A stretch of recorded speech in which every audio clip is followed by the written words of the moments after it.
I never thought I'd make a video which is unedited. We'll see what's gonna happen. I don't think there is an audience who watches these videos, but we'll have to wait and see. This channel is dead. Well, it's technically not dead because I'm posting on it right now, but the idea is that this content doesn't fit the content I'm posting on the other channels, which is why it ended up here. I don't know if you can hear the dogs outside. You probably can't. Either way, as I said, I'm not editing this at all. Now, what you can see on screen right now is an image of the Assassin's Blade book. Why is that? It's from the Throne of Glass series, which I had no idea it was so popular online. And why did I pick it up? I was basically tricked by the TikTok algorithm into watching this video about Selena being the best assassin anywhere she would go. I like the idea of women assassin, which is why I sometimes play them whenever I am given the chance in Assassin's Creed, you know, the game series. So after watching that video and a few other ones, I decided to pick up the audiobook version of The Assassin's Blade, which is the first book from a chronological perspective. The first book chronologically. In my opinion, always go chronologically. I did not listen to anyone. The same goes for me. You don't have to listen to me, to what I say. You can do whatever you want, but in my opinion, it makes a lot of sense and more sense to go chronologically. Now, why did I pick up the audiobook version, not the physical one? I would have to wait for the physical version, but then the biggest factor was the fact that Audible was nice enough to give me an offer, and the offer was $1 per month. That's why I got the audiobook version. And ultimately, I think it was the right decision because the voice actress, the one narrating the book, I'm sorry for not remembering your name, she does a phenomenal job in my opinion. Absolutely amazing. I have listened to audiobooks in the past. Admittedly, all of them were great, and this one is the same quality. Really good when it comes to narration. Now, did the book itself live up to my expectations? No. Why is that? I had the wrong expectations, I believe. I believe that's the case. And why is that? Because I expected Selena to be this badass assassin living up to her marketing of being the best assassin in the world. But I understand from a plot perspective, she has to start from somewhere to end up when she is the best assassin in the world. Although I'm not sure if it's gonna end up with her being an assassin in the future. I don't know. I have no idea where the story goes, or not much. I don't know much when it comes to the story. Actually, I know a few names, unfortunately, because I was spoiled by those TikToks I've seen. But other than that, I don't know. I don't know anything about the plot and if she's gonna retain her idea of becoming the best or even starting her own association of assassins, however it's called. I think she's not the greatest in this book, but she can be the greatest in the future. And that's something I expected to happen in the first one already, which is why I said it was a wrong expectations from me. But at the same time, I think it's unacceptable for her to be touched by drunk bums on the street. You know, in the second act, whenever she's protecting Irene, she's cut on her arm by one of the people she was fighting against. I'm not gonna dwell too much on that, because I wanted to bring up the things I love the most about the book, right? I think I want to know more about what's gonna happen to the spider silk merchant, you know, the one who gave 20 years of his life for some spider silk. I want to know if Selena is ever gonna find out about the location of where that spider silk lord or whatever the name of that mob is, to kill it, and then give the 20 years back to the merchant. Now, that's gonna be an interesting plot point. As soon as she escapes from the salt mines. That king, that's another scene I really liked. Now, I knew she was gonna leave somehow. I thought that Arabin was gonna save her. I absolutely thought that he was gonna save her.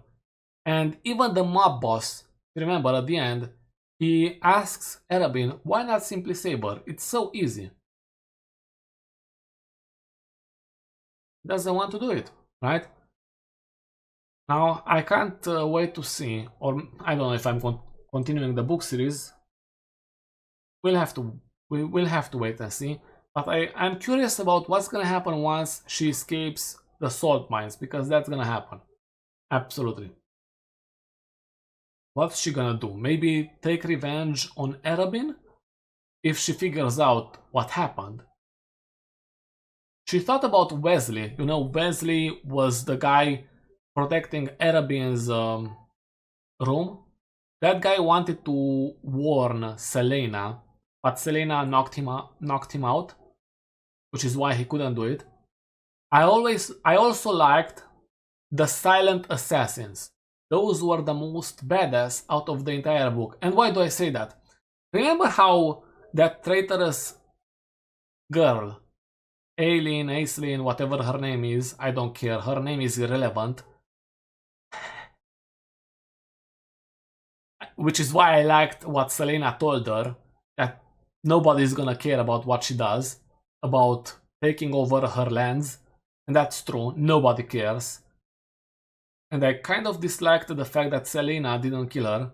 But going back to the silent assassins, they went 70 against 200 while being taken by surprise, with the gates open, with a few guards or already taken out by Aislinn. And I thought, losing only 20 assassins was crazy. That was insane. And the master, that guy is goated. Really cool. I would not be surprised if we are going to see more of him in the future. Really cool character. I liked him a lot. Then I want to know, but I already know. That's something I searched for on the internet. What's gonna happen to Rolf, the pirate lord? You remember he had a discussion with Selena about seeing her face, and Selena knowing if he sold his soul, right? Because he has the map on his hands, tattooed on his hands. And Rolf told her, as soon as he sees her face, he's gonna tell her. But he never tells her. Or maybe I forgot about it, but I don't think he does. Maybe in the future. That's something interesting. Now, when it comes to the love story, because that's the biggest part of the book, I think. The love story, Sam dying. You know, I expected it to happen. The love story. Why do I say that? You know, whenever they went with Rolf to inspect those slaves before Selena's or Arabin's slaves would arrive, they have a scene on the beach after that. And during that conversation, it makes me think that they will end up together. I searched on the internet. I knew after that yes, I was right. It's gonna happen. I wasn't surprised. And even before seeing it and spoiling myself, I was suspecting that Sam was gonna die. I was suspecting it because I thought it wouldn't make much sense for Sam to survive up until the end of the book, right? I didn't think he was such an important character to survive all the way to, how many books are there? 7? I don't know. I thought Selena would need some motivation. Sam being a plot device, right? Something like that. Now, I'm curious what's gonna happen.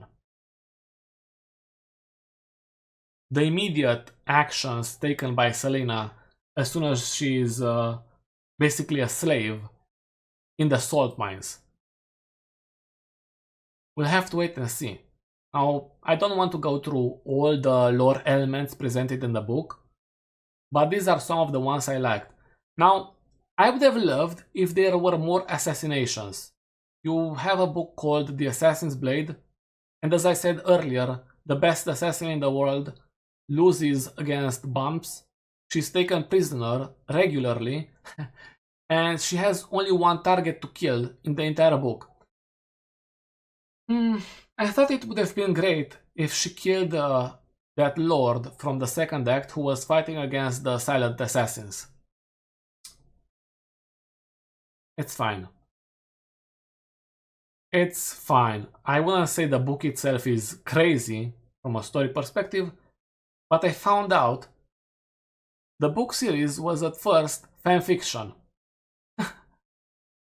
That one was extremely surprising. Wow, surprising to me.